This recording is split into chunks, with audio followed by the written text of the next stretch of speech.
This is a 2006 Ford Focus, and on this video, as you can see, cylinder number 3 is misfiring.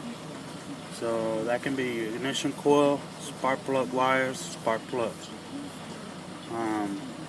It's kind of shaking a little bit, so as I know it probably needs a tune-up.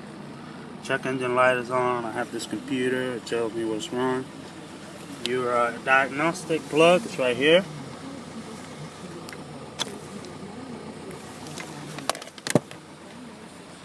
And pretty much just wanted to share that with you guys. Thank you.